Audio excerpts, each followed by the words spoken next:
SCERT text ബുക്കിലെ social സയൻസിൻ്റെ second ചാപ്റ്ററാണ് നമ്മൾ നോക്കാൻ പോകുന്നത്. സ്വാതന്ത്ര്യം, സമത്വം, സാഹോദര്യം. ഈ ചാപ്റ്റർ മെയിനായിട്ട് പറയുന്നത് ഫ്രഞ്ച് വിപ്ലവത്തെക്കുറിച്ചാണ്. അപ്പോൾ ഇത് ചാപ്റ്റർ ആരംഭിക്കുന്നത് ഒരു ചെറിയ പാരഗ്രാഫോട് കൂടിയാണ്. പാരഗ്രാഫിൽ എന്താണ് പറയുന്നത്? 1789 ജൂൺ 20. ഇത് ഇമ്പോർട്ടൻ്റ് ആയിട്ടുള്ള ഡേറ്റ് ആണ്, ഓർത്ത് വയ്ക്കുക. ഫ്രാൻസിൻ്റെ രാഷ്ട്രീയ സ്ഥിരാകേന്ദ്രവും യൂറോപ്പിലെ പ്രധാന നഗരങ്ങളിലൊന്നുമായിരുന്ന പാരീസ് മഴയിൽ കുതിർന്നിരിക്കുകയായിരുന്നു. എന്നാൽ പാരീസിൻ്റെ രാഷ്ട്രീയ കാലാവസ്ഥ തികച്ചും ചൂടേറിയതായിരുന്നു. ഫ്രഞ്ച് പാർലമെൻറ്റായ എസ്റ്റേറ്റ്സ് ജനറൽ, അപ്പോൾ ഫ്രഞ്ചിൻ്റെ പാർലമെൻറ്റാണിത് എസ്റ്റേറ്റ് ജനറൽ എന്നറിയപ്പെടുന്നത്. മൂന്നാമത്തെ വിഭാഗത്തിൻ്റെ പ്രതിനിധികൾക്ക് പാർലമെൻറ്റിലേക്ക് പ്രവേശനം നിഷേധിക്കപ്പെട്ടു. അതിനെ തുടർന്ന് അവർ തൊട്ടടുത്തുള്ള ടെന്നീസ് കോർട്ടിൽ സമ്മേളിച്ചു. ഫ്രാൻസിലെ ജനങ്ങൾക്ക് പരമാധികാരമുള്ള ഒരു ലിഖിത ഭരണഘടന തയ്യാറാക്കുന്നത് വരെ പിരിഞ്ഞു പോകില്ലെന്ന് അവർ പ്രതിജ്ഞയെടുത്തു. ഫ്രാൻസിൻ്റെയും യൂറോപ്പിൻ്റെയും പിൽക്കാല ചരിത്രത്തെ നിർണായകമായി സ്വാധീനിച്ച ജനമുന്നേറ്റത്തെക്കുറിച്ചാണ് ഈ പാഠഭാഗത്ത് ചർച്ച ചെയ്യുന്നത്. അപ്പോൾ ഇതിൽ ഇമ്പോർട്ടൻ്റ് ആയിട്ട് പറഞ്ഞ ആദ്യത്തെ ഡേറ്റ് 1789 ജൂൺ 20. അതേപോലെ ഫ്രാൻസിൻ്റെ പാർലമെൻറ്റാണ് ഇത് എസ്റ്റേറ്റ്സ് ജനറൽ എന്നറിയപ്പെടുന്നത്. എസ്റ്റേറ്റ്സ് ജനറൽ എന്നറിയപ്പെടുന്നത്. പിന്നെ 1789 ജൂൺ 20 പ്രത്യേകത ഇവിടെ പറഞ്ഞ പോലെ ടെന്നീസ് കോർട്ടിൽ മൂന്നാമത്തെ ഫ്രഞ്ച് പാർലമെൻറ്റിലെ എസ്റ്റേറ്റ് ജനറലിൻ്റെ മൂന്നാമത്തെ വിഭാഗമായിട്ടുള്ള പ്രതിനിധികൾ ടെന്നീസ് കോർട്ടിൽ വെച്ച് സമ്മേളിക്കുന്നുണ്ട്. എന്നിട്ട് അവർ അവിടെ നിന്നൊരു പ്രതിജ്ഞ എടുക്കുന്നുണ്ട്. എന്താണ് പ്രതിജ്ഞ? ഫ്രാൻസിലെ ജനങ്ങൾക്ക് പരമാധികാരമുള്ളൊരു ലിഖിത ഭരണഘടന തയ്യാറാക്കുന്നത് വരെ ഈ ടെന്നീസ് കോർട്ടിൽ നിന്നും പിരിഞ്ഞു പോകില്ല എന്ന്. അപ്പോൾ ഈ 1789 ജൂൺ 20 എന്ത് ടെന്നീസ് കോർട്ട് പ്രതിജ്ഞ നടക്കുന്നത്. ഓക്കെ, അപ്പോൾ ഈ ഒരു ഭാഗത്ത് ഇപ്പോൾ ഇമ്പോർട്ടൻ്റ് ആയിട്ടുള്ള കാര്യങ്ങൾ എന്തൊക്കെയാണ്? 1789 ജൂൺ 20 ടെന്നീസ് കോർട്ട് പ്രതിജ്ഞ നടക്കുന്നു എന്ന് പറയുന്നു. അതേപോലെ ഫ്രഞ്ച് പാർലമെൻറ്റാണ് എസ്റ്റേറ്റ് ജനറൽ എന്നുള്ളതും ഇവിടുന്ന് കിട്ടും. ഓക്കെ ആണല്ലോ. ഇനി നെക്സ്റ്റ് നോക്കാൻ പോകുന്നത്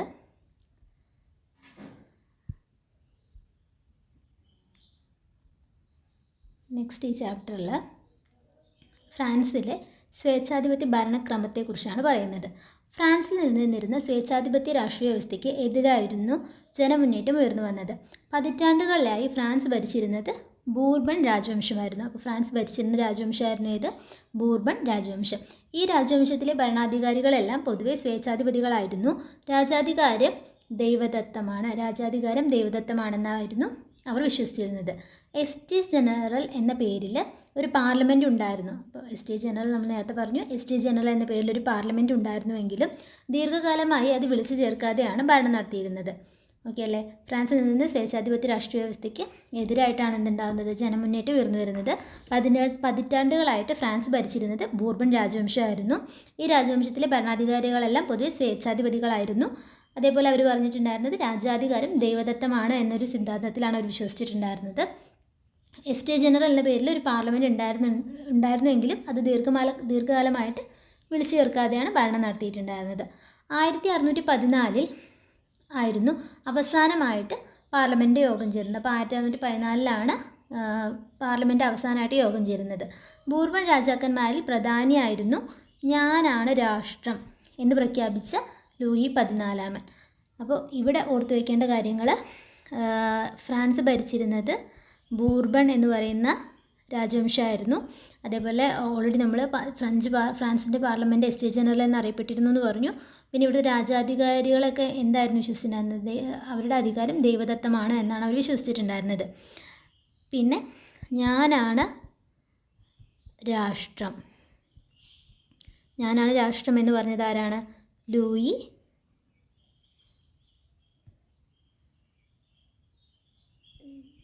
14 ഓക്കെ ആണല്ലോ. അപ്പോൾ അതൊക്കെ. ഇനി നെക്സ്റ്റ് പറയുന്നത് എന്താണ് ദൈവദത്ത അധികാര സിദ്ധാന്തം അഥവാ ഡിവൈൻ റൈറ്റ് തിയറി എന്നാണ് പറയുന്നത്. ദൈവദത്ത അധികാര സിദ്ധാന്തം അനുസരിച്ച് രാജാവ് ദൈവത്തിൻ്റെ പ്രതിനിധിയാണ്. രാജാക്കന്മാർക്ക് അവരുടെ അധികാരം ദൈവത്തിൽ നിന്ന് ലഭിച്ചതാണ്. അതിനാൽ അവർ ജനങ്ങളോടല്ല ദൈവത്തോടാണ് കടപ്പെട്ടിരിക്കുന്നത്. സ്വേച്ഛാധിപത്യ ഭരണത്തെ പിന്തുണയ്ക്കുന്നവർ ഈ സിദ്ധാന്തത്തിൽ വിശ്വസിച്ചിട്ടുണ്ടായിരുന്നു. ഓക്കെ, അപ്പോൾ എന്താണ് ദൈവദത്ത അധികാര സിദ്ധാന്തം എന്ന് പറയുന്നത്? അവരുടെ അധികാരങ്ങളെല്ലാം ദൈവം തന്നതാണ്. അതുകൊണ്ട് ദൈവത്തിനോട് മാത്രമാണ് ആർക്ക് കടപ്പാടുള്ളത്? രാജാക്കന്മാർക്ക്. രാജാക്കന്മാർ എന്തായിട്ടുള്ളത്? കടപ്പെട്ടിരിക്കുന്നത്. അതുകൊണ്ട് ആ ഒരു സിദ്ധാന്തത്തിൽ വിശ്വസിച്ചിട്ടുണ്ടായിരുന്നതാണ് എന്ത്? ദൈവദത്ത അധികാര സിദ്ധാന്തം എന്ന് പറയുന്നത്. ഓക്കെ അല്ലേ?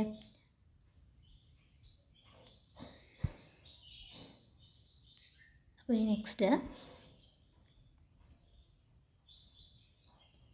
ഇപ്പോൾ നമ്മൾ ലൂയി 14 കണ്ടു. ലൂയി 14 എന്ത് പറഞ്ഞത്?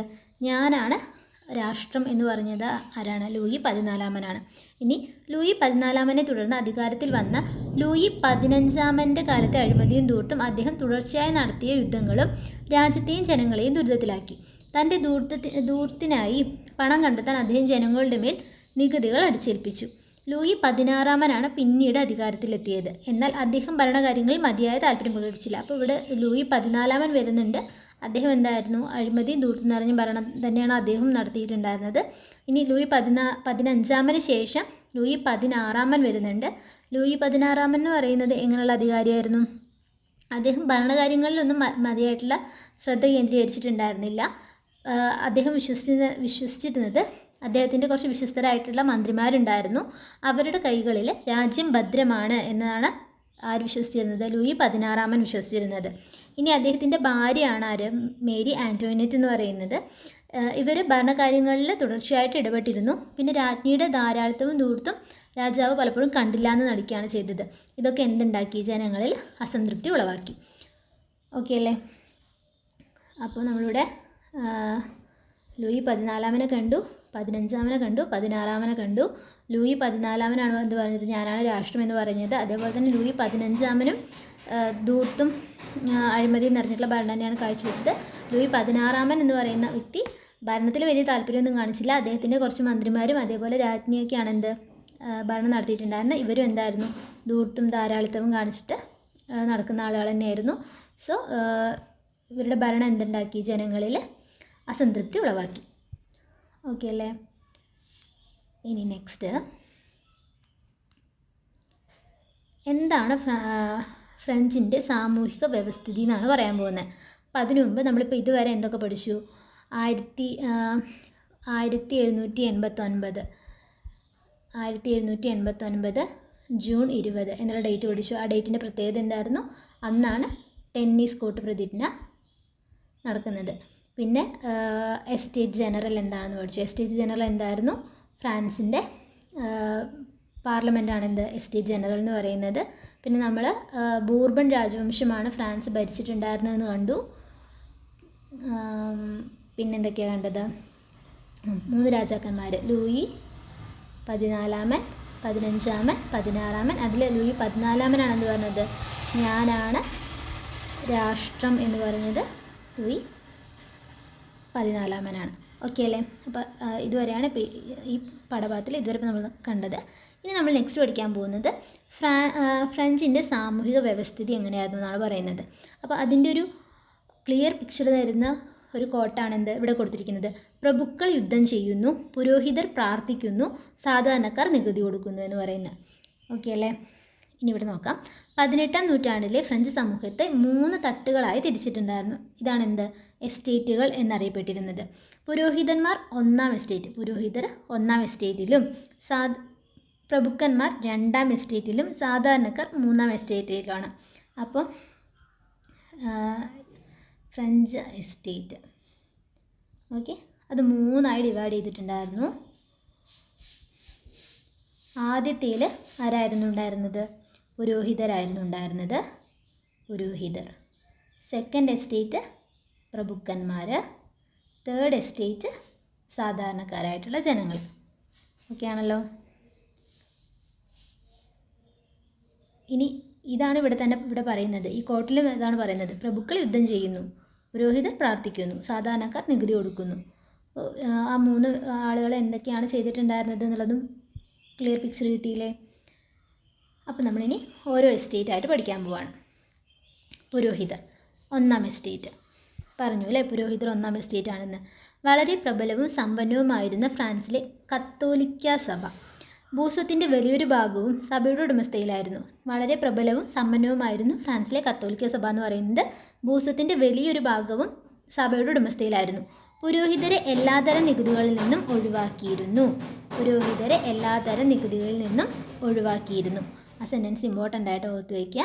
പുരോഹിതരെ എല്ലാ നികുതിയിൽ നിന്നും ഒഴിവാക്കിയിരുന്നു.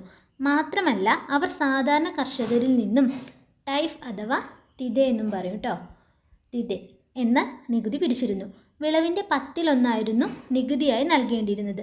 വിളവിൻ്റെ 10% അതായത് 1/10 ആയിരുന്നു എന്ത് സാധാരണക്കാരെ നികുതിയായിട്ട് ആർക്ക് നൽകിയിരുന്നത്? പുരോഹിതർക്ക് നൽകിയിരുന്നത്. ഇത് സാധാരണക്കാർക്ക് പുരോഹിതരോട് വിരോധം തോന്നാൻ ഇടയാക്കി. ഓക്കെ അല്ലേ? അപ്പോൾ പുരോഹിതന്മാരെന്ന് പറയുന്നത് ഒന്നാം എസ്റ്റേറ്റിലുള്ളവരാണ്. അവരായിരുന്നു എന്ത് കത്തോലിക്ക സഭയിലുള്ള ആളുകളായിരുന്നു അവർ. അവരുടെ ആ സഭയിൽ എന്താണ് ആ സഭയായിരുന്നു ഫ്രാൻസിലെ ഭൂസ്വത്തിൻ്റെ വലിയൊരു ഭാഗവും ഉടമസ്ഥതയിൽ വെച്ചിട്ടുണ്ടായിരുന്നത്. പക്ഷേ അവർക്ക് എന്തുണ്ടായിരുന്നില്ല, നികുതിയൊന്നും അടയ്ക്കേണ്ടി വന്ന്, അതായത് ഈ പുരോഹിതന്മാർക്ക് ഇത്രയും ഫ്രാൻസിലെ വലിയൊരു ഭാഗം ഇവർ ഭൂസ്വത്തിൻ്റെ കൈയടക്കി വെച്ചിട്ടുണ്ടായിരുന്നുവെങ്കിലും ഇവർക്ക് എന്ത് ചെയ്യേണ്ടി വന്നിട്ടുണ്ടായിരുന്നില്ല, നികുതികളൊന്നും അടയ്ക്കേണ്ടി വന്നിട്ടുണ്ടായിരുന്നില്ല. പിന്നെ എന്താ പറയുന്നത്, ഇനി ഇവർ നികുതിയൊന്നും അടച്ചില്ല എന്ന് മാത്രമല്ല, ഇവർ സാധാരണക്കാരുടെ കയ്യിൽ നിന്നും നികുതി പിരിച്ചിരുന്നു. ആ നികുതിയാണ് എന്ത് ടൈഫെ അല്ലെങ്കിൽ തിതെ എന്നറിയപ്പെടുന്നത്. ഓക്കെ അല്ലേ? ഇനി ആ നികുതി എന്ന് പറയുന്നത് എങ്ങനെയായിരുന്നു? വിളവെടുക്കുന്നതിൻ്റെ 10% എന്ത് കൊടുക്കണം, നികുതിയായിട്ട് നൽകേണ്ടി വന്നിരുന്നു. ഓക്കെ, അപ്പോൾ ഒന്നാം എസ്റ്റേറ്റുകാർ കഴിഞ്ഞു. ഇനിയാണ് പറയുന്നത് രണ്ടാം എസ്റ്റേറ്റാണ്. രണ്ടാം എസ്റ്റേറ്റ് എന്ന് പറയുന്നത് ഭരണരംഗത്തെ ഉയർന്ന സ്ഥാനങ്ങളും സൈന്യത്തിലെ ഉയർന്ന പദവികളും കൈയടക്കി വെച്ചിരുന്നത് പ്രഭുക്കളായിരുന്നു. ഇവർ ഭൂവുടമകൾ കൂടിയായിരുന്നു. ഓക്കെ, ഭരണരംഗത്തെ ഉയർന്ന സ്ഥാനങ്ങളും സൈന്യത്തിലെ ഉയർന്ന പദവികളും കൈയടക്കി വെച്ചിരുന്നത് പ്രഭുക്കളായിരുന്നു. പ്രഭുക്കളാണ് ആര്? രണ്ടാം എസ്റ്റേറ്റ് എന്ന് പറയുന്നത്. ഇവർ ഭൂവുടമകൾ കൂടിയായിരുന്നു. ആഡംബര ജീവിതം നയിച്ചിരുന്ന പ്രഭുക്കൾ ജനങ്ങളിൽ നിന്നും വിവിധ നികുതികൾ പിരിച്ചിരുന്നു. ഓക്കെ, അപ്പോൾ ജനങ്ങൾ ആർക്കൊക്കെ ഇപ്പോൾ നികുതി കൊടുക്കുന്നുണ്ട്? പ്രഭുക്കന്മാർക്ക് കൊടുക്കുന്നുണ്ട്, അതേപോലെ പുരോഹിതന്മാർക്ക് കൊടുക്കുന്നുണ്ട്. പുരോഹിതന്മാർക്ക് കൊടുക്കുന്ന നികുതിയായിരുന്നു അത് ടൈഫ് അല്ലെങ്കിൽ തിതെ എന്ന് പറയുന്ന നികുതി. ഇനി എന്താണ്? പ്രഭുക്കന്മാർ ജനങ്ങളിൽ നിന്ന് വിവിധ നികുതികൾ പിരിച്ചെടുത്തിരുന്നു. 1749 ഒരു നിയമം അനുസരിച്ചിട്ട് എല്ലാ വിഭാഗത്തിൽപ്പെട്ട ജനങ്ങളും തങ്ങളുടെ വരുമാനത്തിൻ്റെ 1/20 സർക്കാരിലേക്ക് നേരിട്ട് നികുതിയായിട്ട് നൽകണമായിരുന്നു. ഡേറ്റ് ആലോചിച്ച് വെച്ചോളൂ. 1749 ഒരു നിയമപ്രകാരം എല്ലാ ജനങ്ങളും എന്ത് ചെയ്യണം? 1/20 സർക്കാരിലേക്ക് നേരിട്ട് നികുതിയായിട്ട് നൽകണമായിരുന്നു. ഇനി ഈ നികുതി അറിയപ്പെട്ടിരുന്ന പേരാണെന്ത്? വോക്ക് തീയം അഥവാ ബിങ് ടൈമിങ്. ഓക്കെ, എന്നറിയപ്പെട്ടിരുന്നത്. ഇതിൻ്റെ പ്രൊനൗൺസിയേഷൻ ഇങ്ങനെ തന്നെയാണോ എന്ന് എനിക്കറിയില്ല. എന്തായാലും വോക്ക് തീയം എന്നത് ആലോചിച്ച് വയ്ക്കുക. ഈ സ്പെല്ലിങ്ങും നോട്ട് ചെയ്ത് വയ്ക്കുക. എന്നറിയപ്പെട്ടിരുന്നു. ആദ്യത്തെ 2 വിഭാഗങ്ങളും അതേപോലെ, അതായത് പുരോഹിതരും പ്രഭുക്കന്മാരും രാജാവിന് ഒരു ചെറിയ തുക മാത്രം നൽകി തന്ത്രപൂർവ്വം ആ നികുതിയിൽ നിന്നും ഒഴിവായിരുന്നു. അപ്പോൾ ആലോചിച്ച് വെച്ചേ, ഈ പ്രഭുക്കന്മാരും പുരോഹിതരുമാണ് എന്ത് ചെയ്യുന്നത്? ഫ്രാൻസിലെ ഭൂരിഭാഗം സ്വത്തിൻ്റെ ഉടമകളായിട്ടുള്ളത്. പക്ഷെ അവർ കൊടുക്കുന്ന നികുതി എന്ന് പറയുന്നത് എന്തായിരുന്നു? വളരെ ചെറുതായിരുന്നു. പിന്നെ അതുമാത്രമല്ല, ഇവരെന്ത് ചെയ്തിട്ടുണ്ടായിരുന്നു? സാധാരണക്കാരായ ജനങ്ങളിൽ നിന്ന് പ്രഭുക്കന്മാരും അതേപോലെ പുരോഹിതരും എന്ത് പിരിച്ചിട്ടുണ്ടായിരുന്നു? നികുതി പിരിച്ചിട്ടുണ്ടായിരുന്നു. ഓക്കെ അല്ലേ? ഓക്കെ, ഇനി തങ്ങളുടെ അവകാശങ്ങൾ നിലനിർത്തുന്നതിനായി രാജവാഴ്ചയെ എതിർക്കുന്നതിന് പുരോഹിതരും പ്രഭുക്കളും ഒരിക്കലും മടി കാണിച്ചിരുന്നില്ല. ആ ഒരു സെൻറ്റൻസ് ജസ്റ്റ് ആലോചിച്ച് വെച്ചാൽ മതി. ഇനി പ്രഭുക്കന്മാർ സാധാരണക്കാരിൽ നിന്നും നികുതി പിരിച്ചിട്ടുണ്ടായിരുന്നു എന്ന് നമ്മൾ കണ്ടു. അവരെങ്ങനെയാണ് സാധാരണക്കാരെ ചൂഷണം ചെയ്തിട്ടുണ്ടായിരുന്നത്? അതിനുള്ള അവരുപയോഗിച്ചിട്ടുണ്ടായിരുന്ന വിവിധ രീതികളാണ് ഇവിടെ പറയാൻ പോകുന്നത്. ആദ്യം പറയുന്നത് കോവി എന്ന് പറയുന്നൊരു നികുതിയാണ്. ഇതെന്താ ചെയ്തിട്ടുണ്ടായിരുന്നത്? നികുതിയല്ല, കോവി എന്ന് പറയുന്നൊരു രീതിയാണ്. അതെന്തായിരുന്നു? ഒരു വർഷത്തിൽ 3-4 ദിവസം സാധാരണക്കാരെ കൊണ്ട് പ്രതിഫലം ഒന്നും നൽകാതെ എന്ത് ചെയ്തിട്ടുണ്ടായിരുന്നു? ജോലി ചെയ്യിപ്പിച്ചിട്ടുണ്ടായിരുന്നു. കോവി. ഓക്കെ, ഒരു വർഷത്തിൽ 3-4 ദിവസം സാധാരണക്കാരെ കൊണ്ട് പ്രതിഫലം നൽകാതെ ജോലി ചെയ്യിപ്പിക്കുന്നതിനുള്ള അവകാശം, അത് ആ രീതിയായിരുന്നു, അതിനുള്ള അവകാശം ഉണ്ടായിരുന്നു. അതാണ് എന്തറിയപ്പെടുന്നത്, കോവി എന്നറിയപ്പെടുന്നത്. ഇനി അടുത്ത് പറയുന്നത് പെനാലിറ്റി എന്ന് പറയുന്നതാണ്. പെനാലിറ്റി എന്ന് പറയുന്നത് ഈ വീഞ്ഞ് നിർമ്മാണത്തിലെ കുത്തക വഴി ലഭിക്കുന്ന അധിക നികുതിയും അതേപോലെ മുന്തിരിച്ചാർ, റൊട്ടി തുടങ്ങിയവയുടെ നിർമ്മാണത്തിനായിട്ട് ജന്മിയുടെ ഉടമസ്ഥതയിലുള്ള സൗകര്യങ്ങൾ നിർബന്ധമായി ഉപയോഗിക്കേണ്ടി വരുന്നതിൻ്റെ വാടകയും എന്താണ് ഉൾപ്പെടുന്നതാണെന്ത്, പെനാൽറ്റി എന്ന് പറയുന്നത്. ഓക്കെ, കോവി എന്ന് പറഞ്ഞു കഴിഞ്ഞാൽ 3-4 ദിവസം സാധാരണക്കാരെ കൊണ്ട് ശമ്പളമൊന്നും നൽകാതെ ജോലി ചെയ്യിപ്പിക്കുന്നത്. പെനാൽറ്റി എന്ന് പറയുന്നത് വീഞ്ഞ് നിർമ്മാണത്തിൽ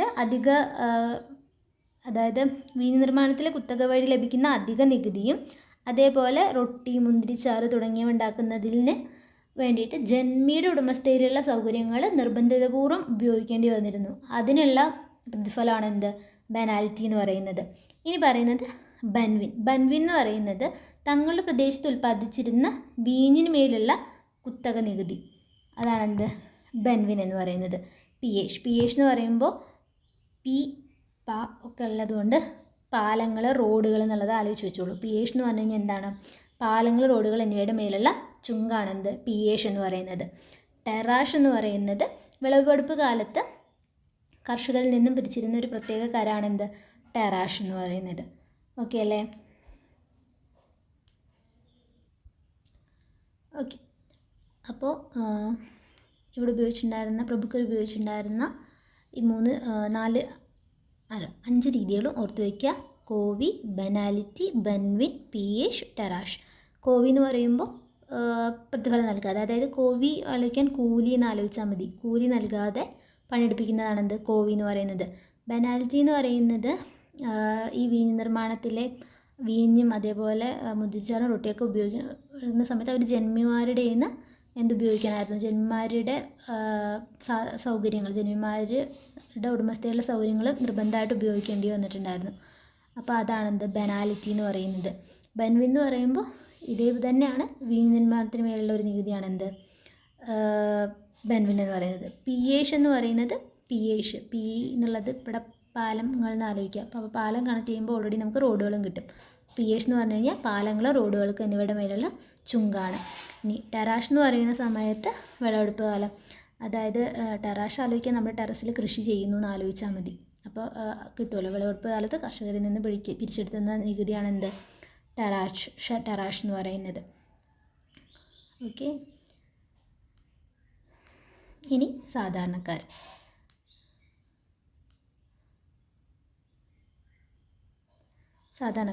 ഉന്നത വിഭാഗക്കാർ അനുഭവിച്ച പ്രത്യേക ആനുകൂല്യങ്ങളാൽ ചതച്ചരയ്ക്കപ്പെട്ടവരാണ് സാധാരണക്കാർ എന്ന് പറയുന്നത്. ഓക്കെ, അപ്പോൾ നമുക്ക് സാധാരണക്കാരെ കുറിച്ച് നോക്കാം.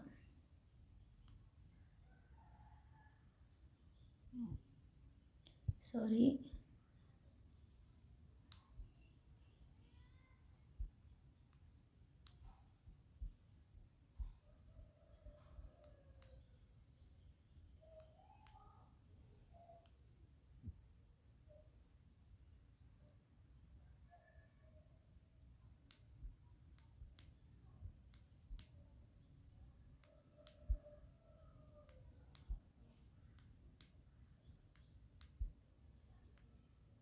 ഓക്കെ, സാധാരണക്കാർ.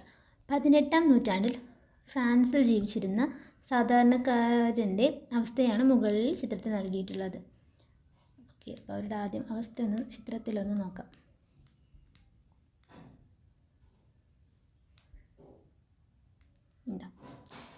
ഇതാണ് സാധാരണക്കാരൻ എന്ന് പറയുന്ന ആൾ. ഇത് പ്രഭുക്കളും അതേപോലെ പുരോഹിതന്മാരുമായിട്ടുള്ള, പുരോഹിതന്മാർ പ്രഭുക്കളും ഒക്കെയാണല്ലോ. അപ്പോൾ നമുക്ക് പഠിക്കാം. 18-ാം നൂറ്റാണ്ടിൽ ഫ്രാൻസിൽ ജീവിച്ചിരുന്ന സാധാരണക്കാരുടെ അവസ്ഥയാണ് മുകളിൽ നൽകിയിട്ടുള്ള ചിത്രത്തിലൂടെ വ്യക്തമാകുന്നത്. മധ്യവർഗവും തൊഴിലാളികളും കർഷകരും അടങ്ങുന്നതായിരുന്നു ഫ്രാൻസിലെ മൂന്നാമത്തെ എസ്റ്റേറ്റ്. മൂന്നാമത്തെ എസ്റ്റേറ്റിൽ ആരൊക്കെയാണുള്ളത്? മധ്യവർഗമുണ്ട്, തൊഴിലാളികളുണ്ട്, അതേപോലെ കർഷകരുമുണ്ട്. മധ്യവർഗം, തൊഴിലാളികൾ, കർഷകർ ഇവരടങ്ങുന്നതായിരുന്നു എന്ത്, ഫ്രാൻസിലെ മൂന്നാമത്തെ എസ്റ്റേറ്റ് എന്ന് പറയുന്നത്. മൂന്നാമത്തെ എസ്റ്റേറ്റ് ഇവർ കോമൺസ് എന്നും അറിയപ്പെട്ടിരുന്നു, അതായത് സാധാരണക്കാർ എന്നും അറിയപ്പെട്ടിരുന്നു. ജനസംഖ്യയുടെ ഭൂരിഭാഗവും ഉൾക്കൊണ്ടിരുന്നത് മൂന്നാമത്തെ എസ്റ്റേറ്റിലെ ജനസംഖ്യയുടെ ഭൂരിഭാഗവും ഉൾക്കൊണ്ടിരുന്ന മൂന്നാമത്തെ എസ്റ്റേറ്റിലെ ഭൂരിഭാഗം ജനങ്ങളും ദാരിദ്ര്യത്തിലായിരുന്നു ജീവിച്ചിരുന്നുണ്ടായിരുന്നത്. തങ്ങൾ ഉൽപ്പാദിപ്പിക്കുന്ന വിളവിൻ്റെ ഒരു അംശം മാത്രമാണ് കർഷകന് ലഭിച്ചിരുന്നത്. ഇവർ രാജാവിനും പള്ളിക്കും പ്രഭുവിനും വ്യത്യസ്തങ്ങളായ നികുതികൾ നൽകാൻ ബാധ്യസ്ഥരായിരുന്നു. അതിനോടൊപ്പം പ്രതിഫലമില്ലാത്ത അനേകം നിർബന്ധ സേവനങ്ങളും ഇവർ ചെയ്യേണ്ടിയിരുന്നു. അവയിൽ ചിലതാണെന്ത്? ആവശ്യമുള്ള സന്ദർഭങ്ങളിൽ സൈനിക സേവനം നടത്തുക, പൊതുനിരത്തുകൾ, ജലമാർഗങ്ങൾ, പാലങ്ങൾ തുടങ്ങിയവയുടെ മരാമത്ത് പണികൾക്ക് സൗജന്യ സേവനം നൽകുക എന്നിവ. ഓക്കെ ആണല്ലോ. അപ്പോൾ നമ്മളിപ്പോൾ ഇവിടെ എന്തൊക്കെ കണ്ടു? 3 എസ്റ്റേറ്റ് കണ്ടു. ഓക്കെ, 3 എസ്റ്റേറ്റ്സിൽ ആരൊക്കെയായിരുന്നു ഉണ്ടായിരുന്നത്? പുരോഹിതന്മാരുണ്ടായിരുന്നു, പ്രഭുക്കന്മാരുണ്ടായിരുന്നു. ഇനി 3rd എസ്റ്റേറ്റ് ആയിട്ടുള്ളത് കോമൺസ്, അതായത് സാധാരണക്കാർ എന്നറിയപ്പെട്ടിരുന്നവർ. ഓക്കെ ആണല്ലോ. ഇനി സാധാരണക്കാരിൽ ആരൊക്കെയാണ് ഉണ്ടായിരുന്നത്? അതിൽ മധ്യവർഗത്തിൽപ്പെട്ട ആളുകളുണ്ടായിരുന്നു, അതേപോലെ തൊഴിലാളികളുണ്ടായിരുന്നു, പിന്നെ ആരാ ഉണ്ടായിരുന്നത്? കർഷകരും ഉണ്ടായിരുന്നു. ഓക്കെ അല്ലേ. പിന്നെ നമ്മൾ പ്രഭുക്കന്മാർ ഇവരുടെ മേൽ നടപ്പിലാക്കിയിട്ടുണ്ടായിരുന്ന കുറേ രീതികൾ പഠിച്ചു. അത് ഏതൊക്കെയായിരുന്നു പഠിച്ചിട്ടുണ്ടായിരുന്നത്? കോവി എന്ന് പറയുന്നത് പഠിച്ചു. അതെന്തായിരുന്നു? 3-4 ദിവസം പ്രതിഫലം നൽകാതെ ജോലി ചെയ്യിപ്പിക്കുന്നത്. പിന്നെ ബെൻവിൻ എന്ന് പറയുന്ന ഒരു രീതി പഠിച്ചു. അതെന്തായിരുന്നു? വീഞ്ഞ്, അതേപോലെ മുന്തിരിച്ചാറ്, റൊട്ടി എന്നിവയൊക്കെ ഉണ്ടാക്കുന്ന സമയത്ത് ആരുടെ ഉടമസ്ഥയിലുള്ളത്? പ്രഭുക്കന്മാരുടെ ഉടമസ്ഥയിലുള്ള സൗകര്യങ്ങൾ നിർബന്ധപൂർവ്വം ഉപയോഗിക്കാൻ ആര് നിർബന്ധിതരായിരുന്നു? സാധാരണക്കാർ നിർബന്ധിതരായിരുന്നു. പിന്നെ പഠിച്ചതാണ് ബെനാലിറ്റിയാണ് ഏത്? മുന്തിരിച്ചാറ്. അതായത് മുന്തിരിച്ചാറ്, അതേപോലെ റൊട്ടി, വീഞ്ഞൊക്കെ ഉണ്ടാക്കുമ്പോൾ ഉടമസ്ഥൻ്റെ സൗകര്യങ്ങൾ നിർബന്ധിതമായിട്ട്, അതായത് പ്രഭുക്കന്മാരുടെ ഉടമസ്ഥയിലുള്ള സൗകര്യങ്ങൾ നിർബന്ധപൂർവ്വം ഉപയോഗിക്കേണ്ടുന്നത് അത് ബെനാലിറ്റി ആയിരുന്നു. ബെൻവിൻ എന്ന് പറയുന്നത് വീഞ്ഞ് നിർമ്മാണത്തിനുള്ള വീഞ്ഞ് നിർമ്മാണത്തിലെ കുത്തകയ്ക്കുള്ള അധിക നികുതിയായിരുന്നു ബെൻവിൻ എന്ന് പറയുന്നത്. പിന്നെ നമ്മൾ പഠിച്ചത് എന്തായിരുന്നു? പിയേഷ് പഠിച്ചു. പിയേഷ് പാലങ്ങൾ, അതേപോലെ റോഡ് എന്നിവയ്ക്കുള്ള ചുങ്കായിരുന്നു പിയേഷ്. പിന്നെ പഠിച്ചത് ടെറാഷ് ആയിരുന്നു. ടെറാഷ് എന്ന് പറയുന്നത് എന്തായിരുന്നു? വിളവെടുപ്പ് കാലത്ത് കർഷകരിൽ നിന്ന് പിടിച്ചിട്ടുണ്ടായിരുന്ന പ്രത്യേക കാര്യമായിരുന്നു ടെറാഷ് എന്ന് പറയുന്നത്. ഓക്കെ, അപ്പോൾ അതൊന്നുകൂടെ നോക്കാം.